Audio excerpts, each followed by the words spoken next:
Tonight we're going to go back to Psalms. We're going to be in Psalms 65. The title of this psalm is "To the Chief Musician, a Psalm of David, a Song." From some of the things that are said in this psalm, we don't know the exact occasion of it. It's been suggested that this could be composed for a harvest festival, perhaps the Feast of Tabernacles during this time, and it very well could by some of the things that are mentioned in this psalm. But as we go through this, we'll see, I think this psalm is kind of unique in the fact that David is not asking for relief from his enemies. He's not pleading with God for something of this nature. It's actually just praising God. It can be broke down probably in three different sections of praising God, of seeing God's grace and His power, that He can, the things in which He does, but also the provisions in which He provides. And that's why I think some contribute this to the Feast of Tabernacles, because it was a time to remember God, especially when He brought them out of Egypt, as He took care of them in the wilderness. During this time they were supposed to live in booths as they did during that time. And if you remember, I think it's John. Can you put up John 7 and 37, if you don't mind, Titus? I meant to put that on there. I got to thinking about that. Notice it said in the last days that that great day of the feast, Jesus stood and cried out, saying, "If anyone thirst, let him come to me and drink." It's been said probably that this may have been at the time of this very time of the Feast of Tabernacles, the Harvest Feast, that Jesus did. Because what happened from some of the Jewish writers, they would get into some rituals during this. And one of them was, if I'm correct in this, of some of the things that I studied about it, the priest would take a golden pitcher, and they would go, especially on the last day, it became more dramatic, the seventh day there, where they would actually leave the tabernacle, come down and go to the pool of Siloam, get water, come back up, and then pour it out. And there was a lot of things that it was to represent, but many think that it came from Zechariah 14, where it says, "Out of Zion would pour out the living water." And this may be very well why Jesus got up on this day and said, "If you thirst, He was the living water." So as a lot of things do, some of the rituals become just that, not with the intended meaning sometimes. But nevertheless, if this was the time in which this was composed, it could have been a time of thanking God. It could have been after a great battle, even a time of harvest. I think it goes more, though, not just a time of harvest, of thanking God for the harvest that they have, for the bounties that they have. I think it goes into a little more than that, I believe, that we're going to see, of thanking God for putting forth the provisions in which they could have the harvest. Creation itself, nature itself, of the things that God created to be able to produce those things. Not just the harvest itself, but the things that were in place in order to have that harvest. And I think that's what we forget sometimes. We can thank God for the bountiful things that we can enjoy on this earth.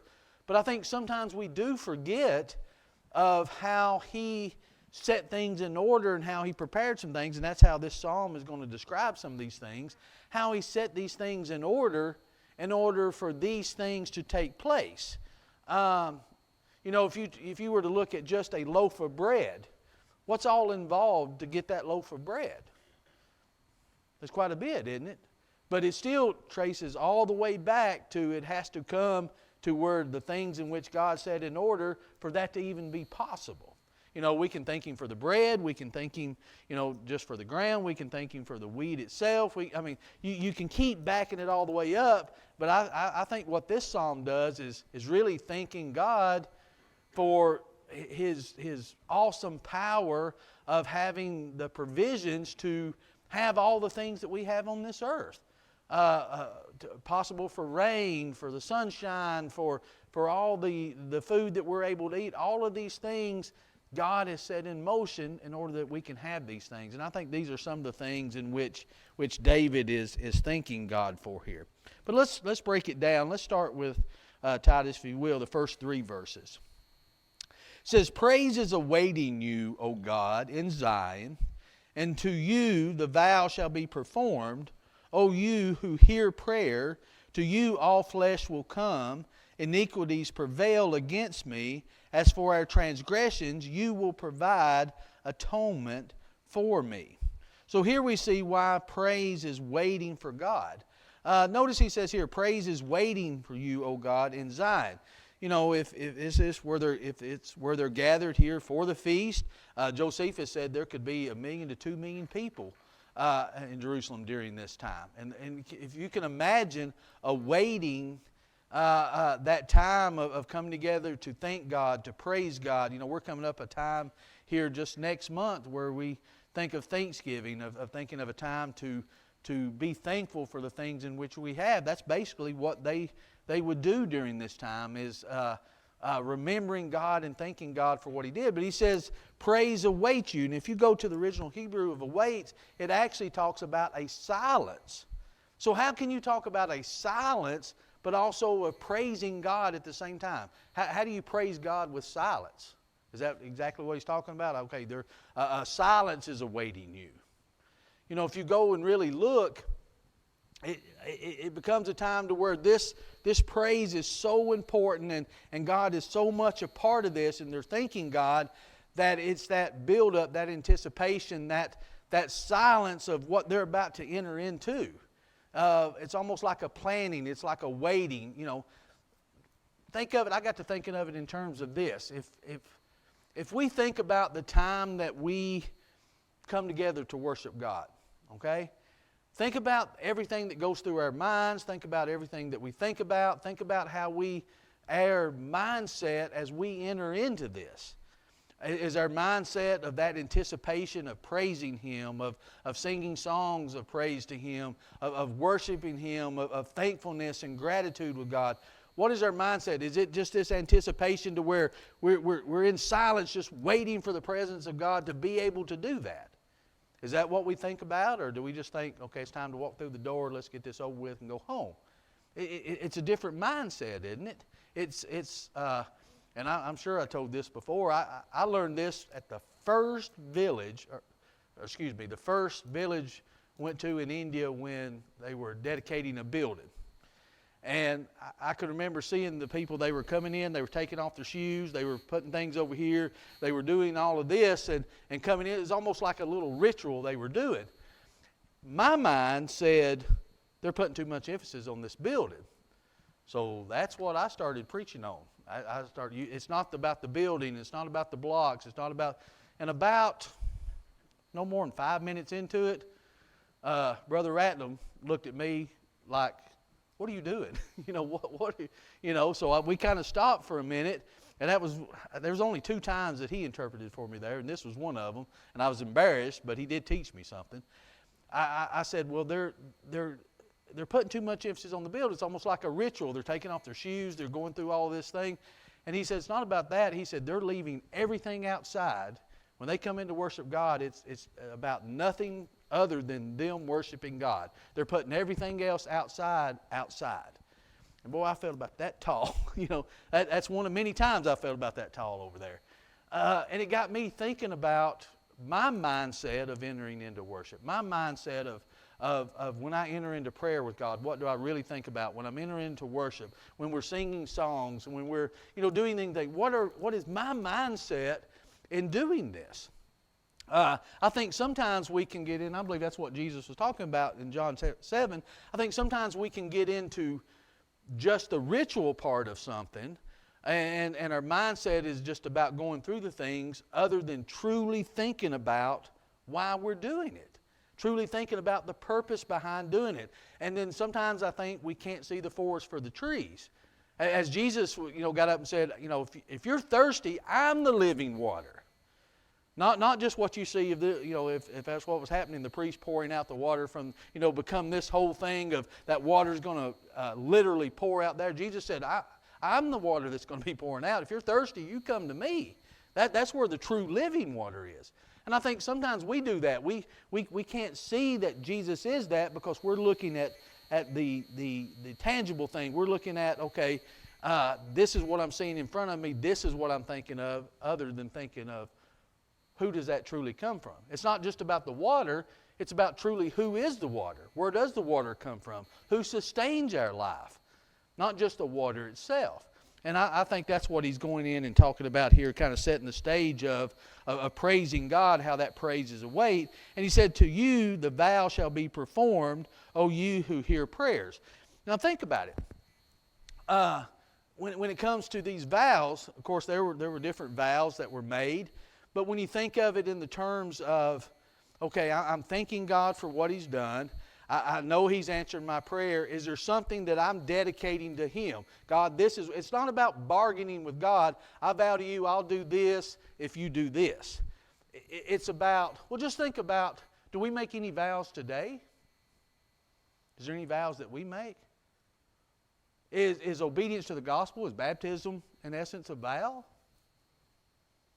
What am I telling God when I'm obeying him and I submit to his will to do what he says to obey? What am I saying to him? Yeah, this is what I'm going to do. I'm dedicating my life. I'm dedicating my life to be a living sacrifice. It's not that we're bargaining and saying, okay, I've got to have this ritual vow.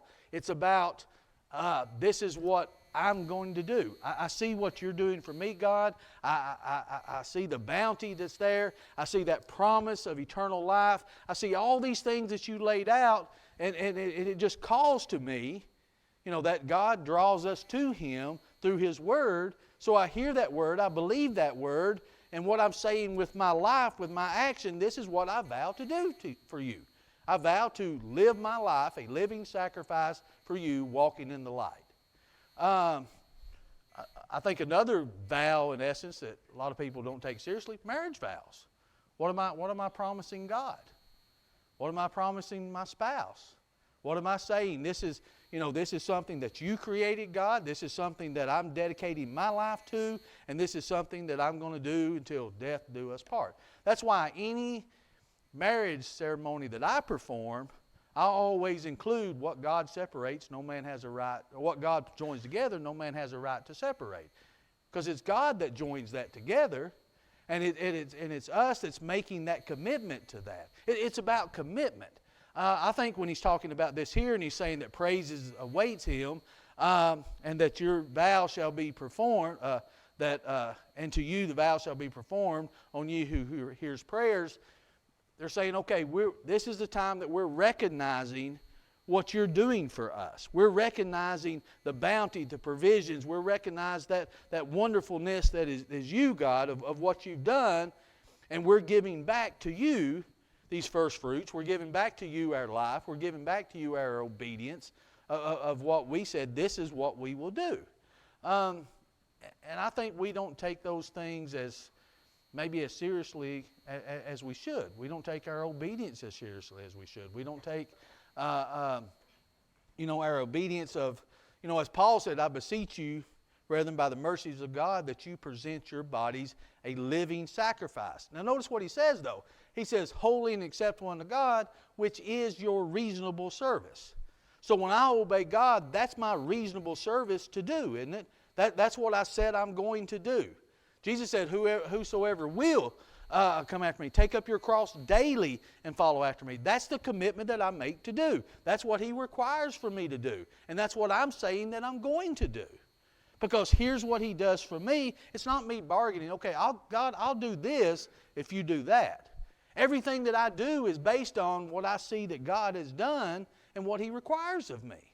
And I make that commitment back to him through my obedience and my service. So I think it's more of a service vow, more of an action vow than it is just saying the words, because it's never been just about saying the words, is it? I don't say it if I don't do it. Jesus said, with their mouth they honor me, with their lips they honor me, but does that mean that they're serving him? No, we may say one thing and do something else. I make my vow, I pledge my obedience, I follow what he says to do based on doing those things. And again, because He deserves it. Look at all that He provides for us. He said, to you all flesh will come. Iniquities prevail against me. As for our transgressions, you provide atonement for him. Now here again, He's talking about how all flesh comes to Him. Okay, it's through that obedience. But what has to be... there's two things that has to happen for this to be complete. Can I have forgiveness if I don't recognize how these sins prevail? If I don't have conviction, can there be forgiveness? Can I have one without the other? Can I have forgiveness if I'm not willing to admit what these sins are doing? That their sins are there, these transgressions are there? Notice what he says. Iniquities prevail against me. Do you think David recognizes his sins? Recognizes his weaknesses? Recognizes that he's missed the mark on things? He says, as for our transgressions, you provide atonement for them. So there has to be atonement for sins, aren't they? There has to be this way of forgiveness. Now, I read several things where it gets into talking about all the sacrifices that are made in the Old Testament, that this is what David was referring to when it comes to atonement. I don't know that I believe that. I believe David is going much farther than that. I believe what David is recognizing, that God has to provide the atonement. He even says here, you will provide atonement for them. David realizes it's got to be God's plan for these prevailing sins to be atoned for. And God's plan wasn't for animal sacrifices to do that, was it? What was His ultimate plan? Yeah, it's through Christ. God does provide it. And I think David is reaching farther than just those sacrifices there. I think he's reaching to recognizing, okay, here's where it comes down to, God. We're ready to praise You. We're anticipating this praise. Here's how we're going to live our life for You. And we realize that these sins prevail against us, but we realize that You provide atonement for these transgressions. So it's, again, thankfulness to God. Here's where we're at in sin. Here's what You're able to do. Here's where we were. Here's how You provided. You know, that was the whole purpose of, what was it, the 3 feasts that they were, is to remember this is what God has done. And we still need to remember. That's one thing as I think back and read and study and realize each moment there was these markers of, okay, they did this to remember what took place there, to remember what God did. God set forth these things and we can have a whole series of lessons on all the things that God put forth for them to remember. But everyone really was the same in the essence of remembering what God has done. Here's where you're at. Here's how you got here. And here's who made all that possible. Don't ever forget that. That goes back to, the bread. Okay, we've got the bread, but how did it get here? Okay, we can remember this process, but it still all goes back to God provided the process for us to have this. So everything else that they were doing, everything else they're praising God for, you've got to recognize that it's God that is doing this. And I think here He's setting the stage for what He's going to talk about the rest, the other parts of the psalm, is praising God, and then He's going to start listing all the things in which God has power over, that God has put in process, God has put in motion for all these blessings to come. But again, don't get caught up in, though, if we put it in today's terms, don't get caught up in missing why we do the things in which we do and where these blessings come. It all starts back from a gift from God. If He didn't provide the way, none of that would matter anyway. None of this would matter anyway, would it? So all of these things we can trace back. It's just like a marriage. Many times people put all their stock in the wedding. All the layout of the wedding, the ritual of the wedding, the mechanics of the wedding, all of that is up for that one day, and don't give a second thought of what marriage truly means. They don't even think about what it's really about. And I truly believe that's how people approach their religious life sometimes. They put it all in just the motions just the mechanics of how it looks, of what's involved in just the mechanics of it, and not the real reason behind it. Okay, you're making this commitment. Now, how are you going to live this commitment out? Where does it start from? Where does it come from? How are you going to get through those hard moments? How are you going to get through those hard times? And that's why people, when they face that first trial, it seems like they can't overcome it because they didn't give it any thought. They didn't count the cost of what it really is. Any thoughts before we move on from verses 1 through 3? I was thinking, Ronald, I think you're right. Sometimes we see in the Old Testament people got hung up on the ritual. The thing I think with a lot of rituals back then and today, God is usually the one that gives the ritual. Yeah. The problem is never with the ritual. The ritual is never the problem. The problem is with the weakness of the people. It's how we focus on just the Exactly. And I think even today when it comes to weddings and marriages and the Lord's Supper and what we do here, the solution starts with proper teaching, and proper depth of understanding, because, it's the same thing with the Lord's Supper. I think people here have seen the Lord's Supper covered up with the blanket and the thing, and that starts to keep the flies off or whatever. But at the same time, I think that sometimes we can go the other direction and go, well, the ritual's not worth anything. And that's, I think, especially my generation, we're moving away from rituals. Yeah. We think, well, the weddings, that's not worth anything or whatever. I think rituals are important. It just has to start with the right teaching to understand, like David did. He knew what was going on behind these other things. Yeah, and I think you're absolutely right. I think it comes back to the teaching of it that it's just like I always try to go back to when I started out. I was always taught what to do, but that's all I was taught. And then when I tried to explain it to somebody else, all I could tell them, you got to do this, and I could tell them the verses on where to do that. But the why behind it, I was lost on. I didn't know why.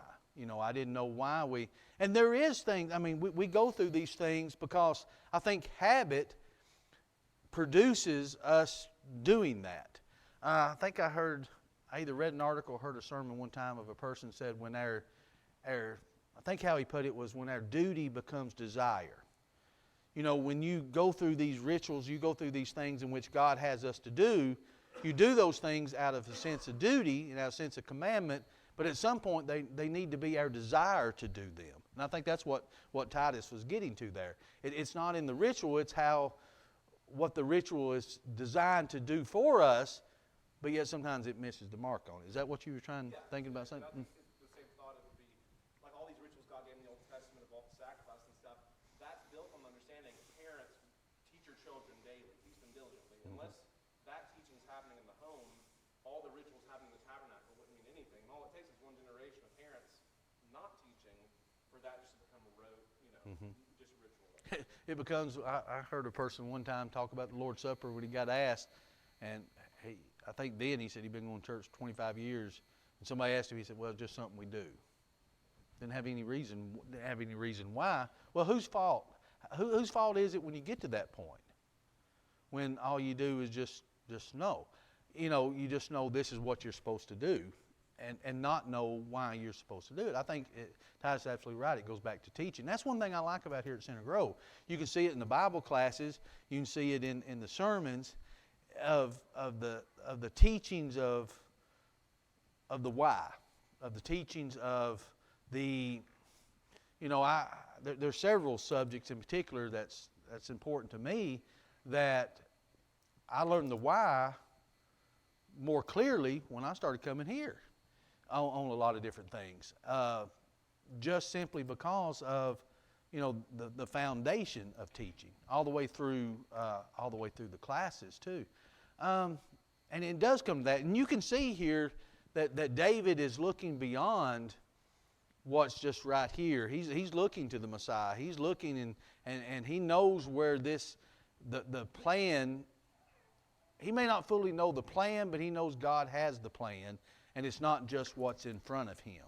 It goes much more than that. And I believe that's where the Thanksgiving, and I think that's the only way that Thanksgiving can truly come, is truly having a knowledge and understanding, a in-depth look of God, of who He is, of what He reveals to us anyway, to truly know, okay, He's asking us this because this is what He's wanting from us. It's like a child that should learn from their parents. When you start out, there's things in which you teach your children, they just do, and you try to have consistency. You try to have these ritual things. You do these things for these teaching moments. They just have to trust you just to do it. They may not like doing it sometimes. They may not understand fully why they're doing it. But as a parent, you constantly teach that, and it's going to come a point to where that part of the teaching goes to the understanding part of the teaching. Okay, all these things that you were taught to do, here's why you need to do them, because when you're faced with this or you're faced with this. And that's the way God teaches us, isn't it? Through His Word. There's many times that Jesus said, there's more that I want to teach you, but you're not ready for it yet. So Jesus just gave them what they were ready for, and He built upon that. That's where true understanding comes. And I think, again, that's where you're seeing true gratitude and true thanksgiving come from. Any other thoughts before we move on? Let's look starting here. I may have missed verse 4. Did I miss 4 or did I read 4? Okay, yeah. Blessed is the man who choose, you choose and calls to approach you, that he may dwell in your courts. We shall be satisfied with the goodness of your house, of your holy temple. By awesome deeds and righteousness you will answer us. O God of our salvation, you who are the confidence of all the ends of the earth and of the far-off seas, who established the mountains by His strength, being clothed with power, you who still the noise of the seas, the noise of their waves, and the torment of the people. Notice how he starts out. Blessed is the man you choose and calls to approach you, that he may dwell in your courts. Now when you think about who God chooses, how does God choose? And who is He talking about here? Some suggest that He's talking about the priest, because God chose the priest to do certain things. That's what He's referring to. I don't know that I see that, because He talks about in the courts. Everyone was allowed in the courts, so I don't think He's just talking about the priest. But you think about how God provides. He chose a nation. He chose a nation here. He gave them direction in which to build that nation and the things which to build. And that's where we're at here, through that building of that nation and the things in which they're doing. God does that, and He does it by drawing them to Him by the things in which He says. Here's what you do. Here's the rewards for doing that. Here's where you... I'm having trouble explaining what I want to explain here. Especially with the children of Israel there, as God is building that nation, He chose them, but He chose them through a pattern. Okay, here's who you are. Here's what I'm going to do for you. Here's what you have to do to stay within that covenant. And we know how the history goes with that. But notice how David says this. Blessed is the man you choose and calls to approach you, that he may dwell in your courts. We shall be satisfied with the goodness of all that He provides, of your holy temple. So think about it today in these terms. God sets forth His plan. When we're a part of that plan, as He chose the plan, He chose, here's how we become involved in that. Here's how we have to accept it through His obedience. We can be fully satisfied in that, because God provides everything that we need that pertains to life and godliness, He says. He provides everything that we need within those boundaries of following His will. So if you keep this in the pattern in which David is talking, we should be satisfied. We shouldn't be looking for anything else. We shouldn't be dissatisfied. We shouldn't be murmuring and complaining. We should be totally filled with what He provides for us. So if we can come into it with that thankfulness, with that frame of mind, then again, that's where true praise, that's where true thankfulness, that's where true obedience comes from. Is to realize that everything we need, everything that we're looking for, that we're striving for, everything that we seem to be wandering aimlessly and can't fulfill that need that we have, it's with God all along. That's what's going to fulfill it. That's what's going to make us satisfied. And that's what we have to realize. But, as we've seen with the children of Israel, man doesn't stay satisfied with that. Because we do become ungrateful. We do become forgetful.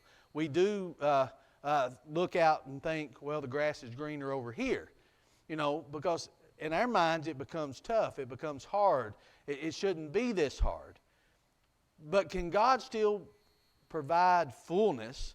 Can He still provide joy even in suffering that we may face while we're obedient to Him? Can we still have it? Do we still want it? We have this feeling that, or understanding maybe, that with suffering there can't be joy. With trials there can't be joy. And ultimately there can't be fulfillment, so we're dissatisfied, so we start looking other places. But David, if you look throughout all the Psalms that we studied even thus far, David, even in his worst times of calling God to pull him out of the pit, did he ever become dissatisfied with God? Did he ever think that God couldn't fulfill the needs that he had, even in those dark times? See, I think here again, that's how he's expressing this. And he goes on by talking about the things in which God provides. And as far off as the seas, who established the mountains by His strength, being clothed with power, ye who still the noise of the sea, the noise of the waves, the tumult of the people. They also who dwell in the farthest part are afraid of your signs. You make the outgoing of the morning and evening rejoice. Now, as we see him going through each one of these parts, he's showing the power of God, the ability to God, and the origin of where these provisions come from, of what God is able to do. And again, I think it's a wonderful thing. But in the can we go back to verse 4? I forgot there's something I want to say about.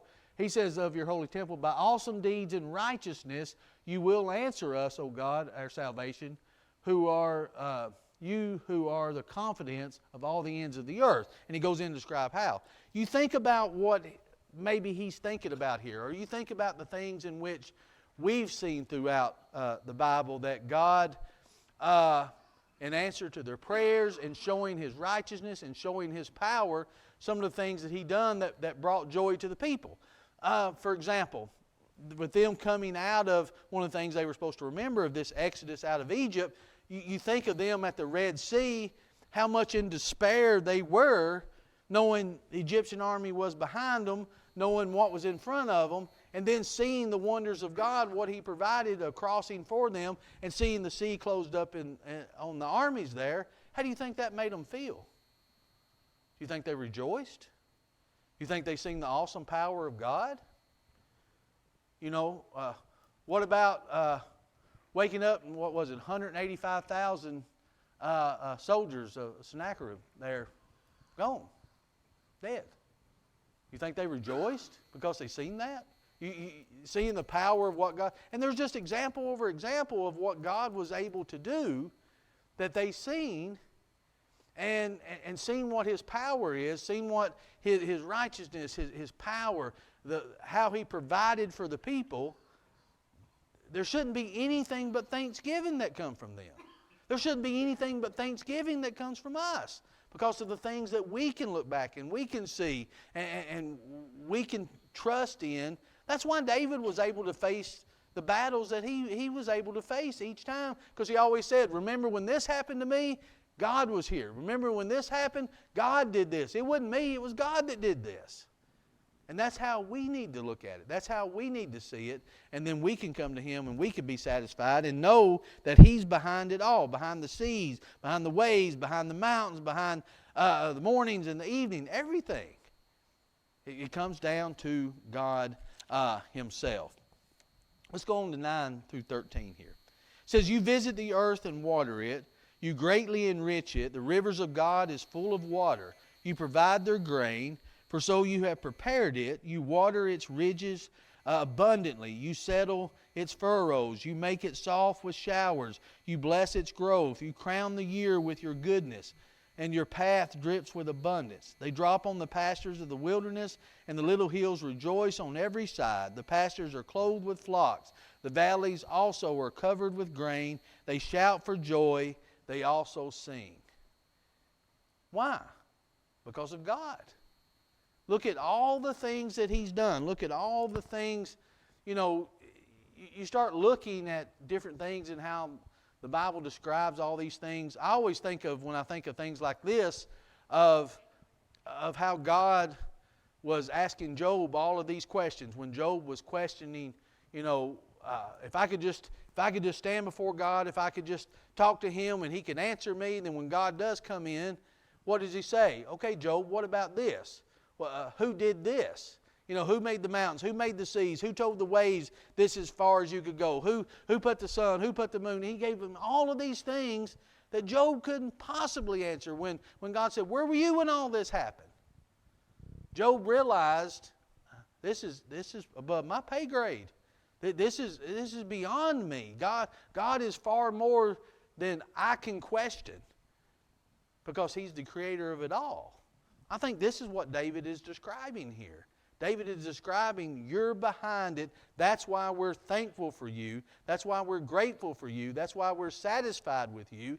That's why we're able to do the things in which we do, is because of you. We can't do any of that without you. And it's a time to be thankful. It's a time to be grateful for those things. And again, I think that's where we get to. We don't realize that. We don't think beyond that. We could take what God has put before us. We could take these things and say, okay, here's what God wants us to do. And we can get caught up in just those things and don't go beyond why He set these things in motion and that they come from God in the first place. Remember when God told them when they were setting up, when they got into the land, they were setting up, and He was telling them, you didn't do this. You didn't build these. You didn't. This came from before you. You're reaping the benefits of what somebody else did. Remember that. Honor that. Respect that. Go forward and remember that and do something better with it. Well, it's in essence, He's saying the same thing here, but it's going farther back to God Himself. We have everything that we have because of God. So we can't go any farther back. I can't take the credit of it. I may take the credit of the crop in which I get and say, boy, I really tilled this soil up. Boy, I really fertilized it good. Boy, I really got out here and worked it, and look how wonderful this is. Did I actually do it? Where did it come to start with? As Paul talked about the gospel, about watering it, about planting it, but still the seed had to come from somewhere. It still was there. There's something that still had to happen that has nothing to do with man. It has to do with God. Now, I take it and I do something with it, but it still comes back to God. I can't glorify myself beyond God. And I've got to realize where all these provisions come from. Any final thoughts? This is basically a psalm of thanksgiving. It's a psalm of gratitude. It's a psalm of realizing where these true blessings come from. And I think it is a good lesson for us. But any final thoughts about it? I think it's helpful just to see psalms like this. But again, like you said, God chose a plan. There's things we have to do. But at the end of the day, even when we follow the plan, when they were coming to this temple they built like this, God's still the one that gets the glory, just like you said. When we've obeyed everything, we go, it's not of me, it's all of Him. So, What does it say when it comes to our righteousness? They're still filthy rags. Our righteousness is. So, it all comes back to God. And is it just me, or is it 100 degrees in here?